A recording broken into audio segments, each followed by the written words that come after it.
right, we're going to keep rolling. This is a long chapter.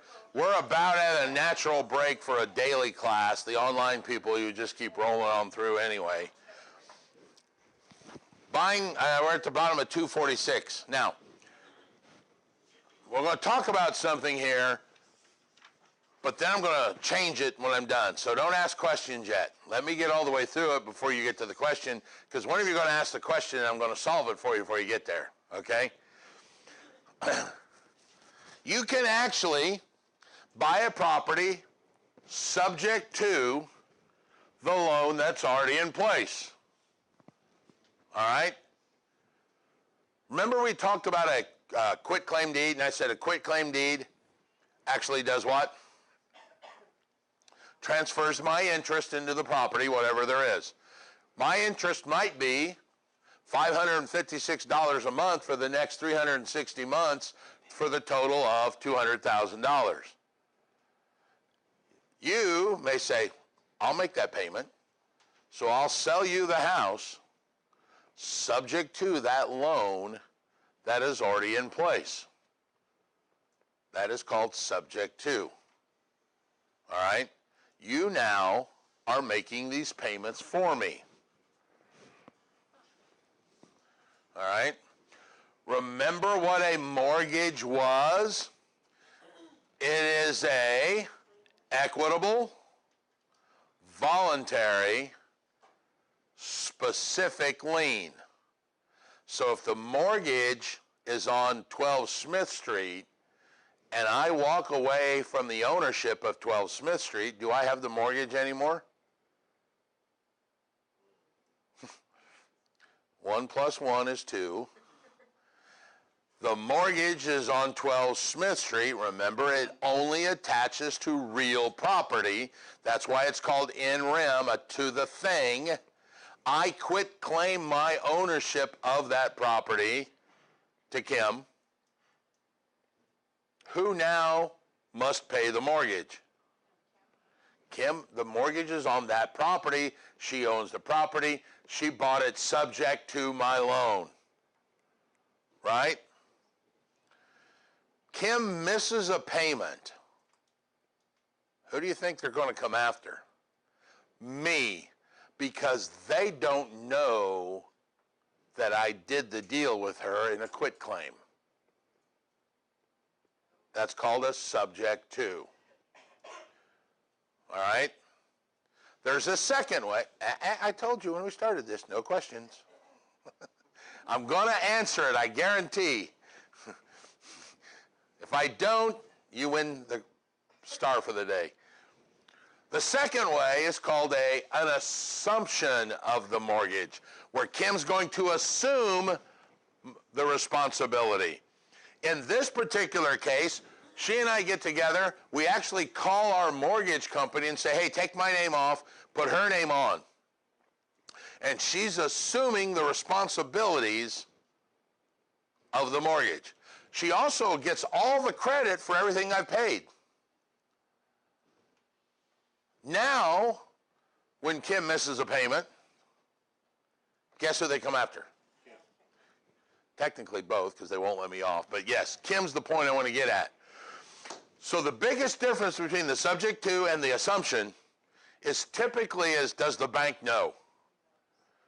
If the bank doesn't know, it's probably because I gave her a quitclaim deed. I'm circling the drain of foreclosure and bankruptcy. My only way out is to let Kim take over my house payments. I quitclaim her the deed. She moves in. I move into an apartment, and I'm avoiding bankruptcy as long as Kim does what she's supposed to do and make the house payment, because the second she misses, they're coming after me anyway. That's typically when you'd see this used. As opposed to an assumption, we call and say, I want her to assume the responsibilities, and she gets all the good things too.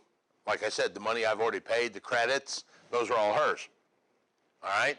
So now, you guys are sitting here thinking, sweet, I have found a new way to buy properties. Because here's the good thing about that assignment, or that assumption. She didn't qualify.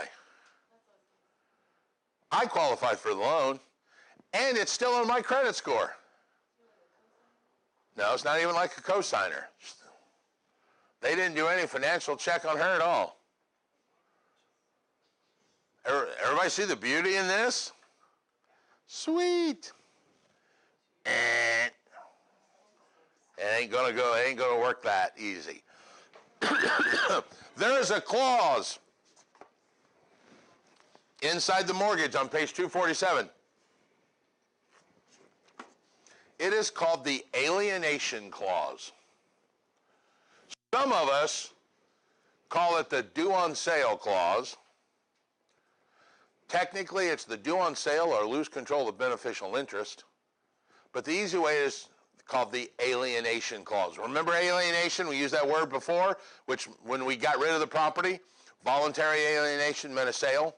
Involuntary alienation, here's the same clause. This clause says, if I, as the signer of the note, have alienated myself from the collateral, they're exercising their due on sale now. They're calling the acceleration clause due. So the second I quit claim that deed to Kim and solve this problem that you guys thought up to now, I've activated the due on sale clause, which now means the bank, when the bank finds out, they're going to call that loan due on sale immediately because of this I lost control. Think about this. If you loaned your car to me and I qualified, I showed you my car insurance, my driver's license and all that, and the next day you saw my brother driving the car because I loaned it to him, would you be pissed? Yeah. You didn't qualify him. You don't even know who he is. You may not even know he's my brother.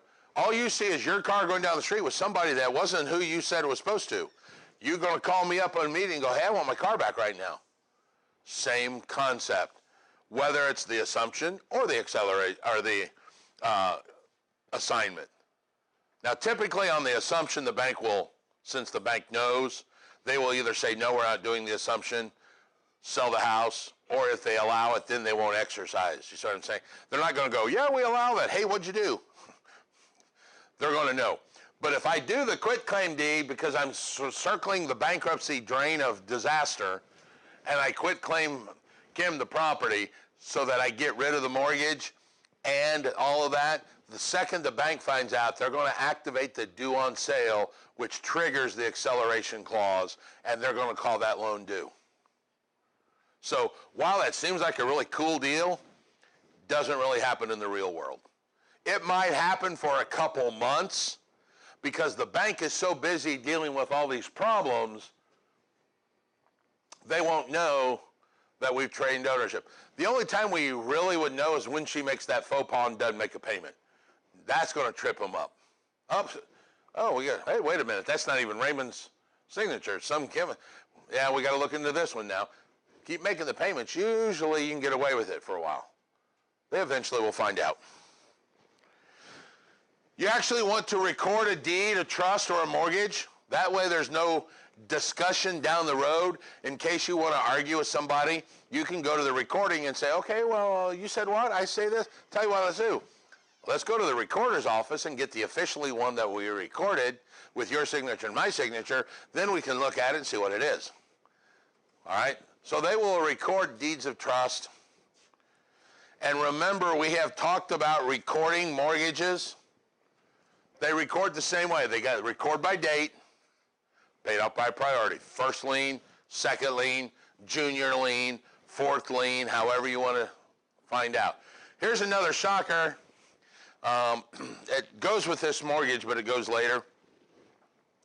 Anybody can foreclose upon you if they have a secured interest. Doesn't necessarily have to be the first lien. Back in that story I showed you where they had the first lien, the second lien, and the HVAC guy was third lien, he could activate a foreclosure process. Still got to pay off the first and second above him, and there's no money for him, and he had to pay an attorney to do it, so it would make no sense for him to do it. But legally, anybody that has a secured right, a secured lien, can activate a foreclosure process. Typically, it's the first because they get the money first. The second could do it. I've seen medical liens that are second and third activate foreclosures because the lien that's current is so low value and the house was so high, they know they were in the money. Where a doctor activated and was going to foreclose upon a client. You know, they had a $500,000 or $600,000 house, they had a $100,000 lien, then they owed him like 180. So he instigated a foreclosure process. Yeah, he's got to pay the first off, but the house was $400,000 or $500,000. They had enough money to pay the first and him. So anybody can foreclose. Got to have a secured interest. All right. Any questions about what we're going to do? For the live class right here on 248, this is where we're going to stop today's daily class and pick up at tomorrow's daily class. For you online people at home, you just keep going and do whatever you want to do it. We're going to finish chapter 14 in the next class.